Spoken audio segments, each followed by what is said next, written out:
Thanks, Stephen.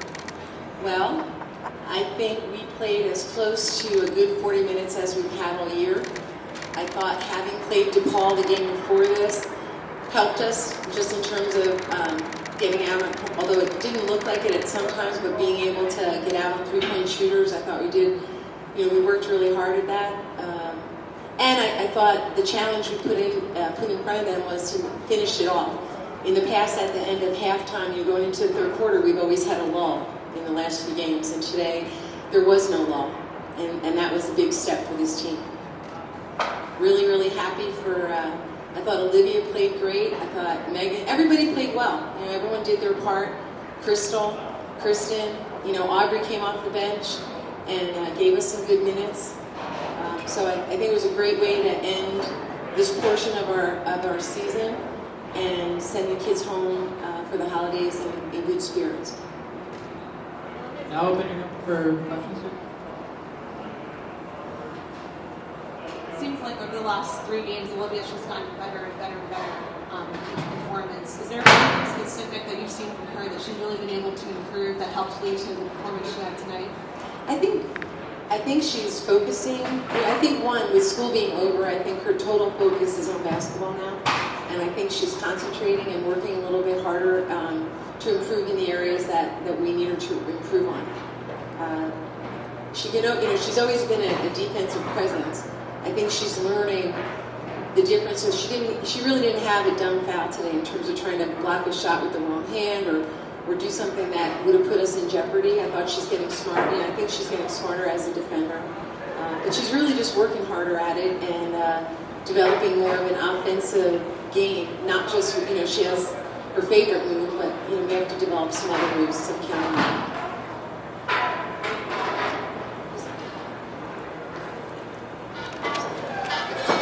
Chris, I don't know if you saw, but Stanford lost today, which potentially moves up to number 1 tomorrow. You've been around this team for a long time, and a lot of teams that have been number 1 that well-deserved, have been there expected. This team is obviously playing very well right now today. If someone said to you that they're going to be number 1 in the country heading into the 2020 calendar year, would you be surprised at that? Is it just because everyone else has lost the game? What, in your mind, where does the team sit for you? I would have been surprised. I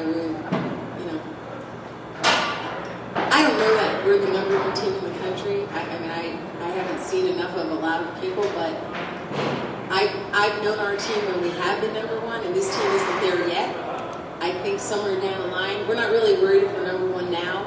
I think what we want to do is give ourselves the best chance to be in a position in March. So I think Gino said it last week where he said, he was shocked that we were the number 2 team. I think he'll probably be shocked that if we become the number 1 team, or maybe we won't. I don't know. There seems to be some discussion. There's a lot of people have beaten, we beat Ohio State beat Louisville, or, all that stuff. So Louisville beat Oregon.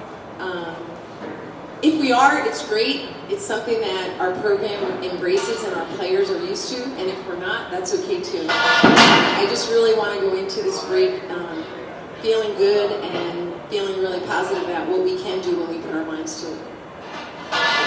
We talked about being worried about the work ahead maybe towards the holidays. That said, did anything about the first few minutes of the turnover in the first quarter? No, I didn't think it was that. I thought our defense was great. I thought our offense struggled. We were standing around a little bit too much. I'm not sure that had anything to do with the holidays. But we did challenge them at halftime to make sure that we finished this the right way. And I was really happy with how they responded. Chris, I noticed a couple of times, there was one basket that turned to Kyle, pinched her cheeks, and then the first basket of the half, he turned to Shay, and that kind of slapped her. Can you tell us, what was going on there, and how much fun were you having today? Well, I had a headache, so I don't know how much fun I was having. Well, the one thing, we kept talking about setting ball screens in transition. I was screaming it, and we didn't do it right away, but when we did it, we scored. And I was trying to get Kyla to do it when she was in the game. And so when she was on the bench and Liv said it and we got a layup, I turned to her and said, that's what I've been talking about. And then the other play, we set that up at halftime to get Megan on the back cut. And so that's why we were excited. It's nice when you can draw up something or see something, say this is what we're going to get, and then have them execute it. Everybody feels good with that. And it was really, I know the kids really like that. So it was fun. Yeah, that part was fun. You know, so just so that you know, we were not supposed to give her threes. We were supposed to be switching onto 30. So some of those shots she got were definitely mistakes on our part. But she's a tremendous shooter. I don't know that there would be that many people that we face, players that can get their shot off the way she does. And that being said, how many points did she get? I thought she had to work really hard to get them. You know, I thought the ones she got, a couple of them were mistakes by us. It was funny because the guy from CBS at halftime asked me about what we were going to do. She was 4 for 5, and I thought, wow, we worked our tails off. I said, but they only have 21 points, so I don't think defense was the problem. It was more our offense needed a little more time to get moving, and then we were able to do that in the second half. Along those lines, it seemed like the ball moved really well in the second half. Shots were falling. What kind of clicked in the second half, and then what can you do to make sure that kind of continues moving forward? I don't think, and this as a coach, and we think of it as a staff all the time, I think sometimes when it doesn't work, we're so quick to move on and try something else, instead of sticking with what should work, and if we execute it, it will work. And I thought the difference was in the second half, we stayed with some things, and we executed it, and I think that was the difference. And that's just something I think all coaches do. When it doesn't work, all of a sudden you want to try something else. You pull out your sheet, what about this, and a lot of time, and sometimes that is, you need to do that and go to something different. But I thought being able to put them in ball screens and having the ball in Chris's hands and making good decisions was really a big help. I know the game was so hard. I don't think you do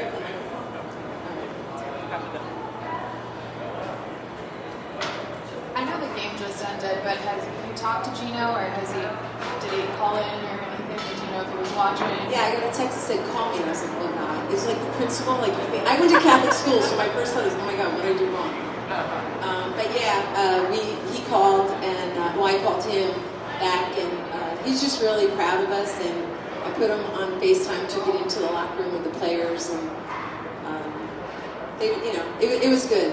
FaceTime is a good thing, I guess. I don't usually like it, but in this case, it was good because they got a chance to see him, and he, of course, has to make a few comments about a few things that went on. Wished everybody happy holidays, Merry Christmas, but it was he was really proud of everyone. How is he seated? How is he? Yeah. Well, I think Kathy said he was starting to be annoying, so he's almost back to normal, or a wise guy, something on those lines.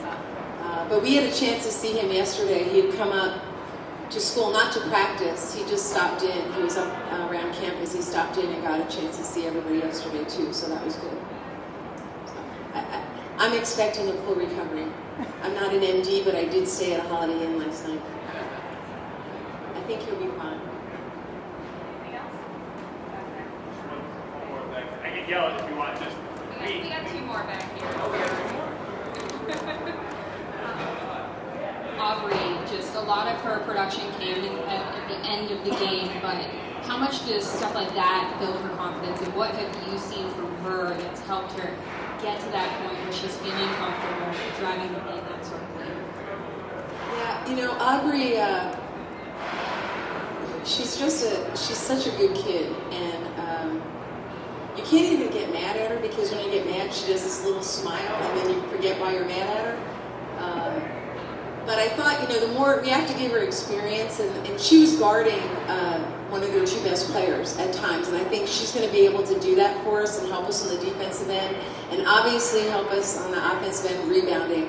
She just needs to get more repetitions and concentrate a little bit more to get understand what we're trying to get with our offense. Not just set plays, but starting to learn what's open and what she needs to do. But she has a nose for the ball. Honestly, the last couple of buckets, we didn't need to score in that way, and I couldn't get them to pull it out before they went in for a layup. That's not usually what we do. We're up and they should have been running offense, so that was a little. But inexperience, she just sees the basket and wants to drive it. But we've been working on some things with her, and I was just happy to see her play well. We obviously have a long break, or a significant break coming up next. How do you keep your team focused? Well, they're getting to go home for about 5 days, which this year's been unusual. Our players got to go home, and in the basketball world, this doesn't happen. They got to go home at Thanksgiving for 3 days, and now they're getting to go home for 5 days. And I think it'll be good. I think it came at a good time, because when we come back, like we had, I think, only 4 games in December, but when we come back, it's boom, boom, boom, boom. Like there's a lot of games, a lot of travel.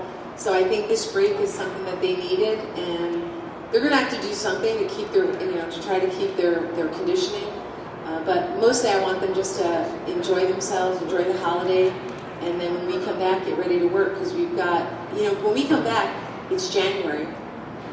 So quickly, kids forget. They think when you start in September, oh, it's September, and then it flies by. Once you get to this point, the next 2 months, it'll be, the conference tournament, and before we even know it. So just really want them to enjoy the holidays and then come back ready to work.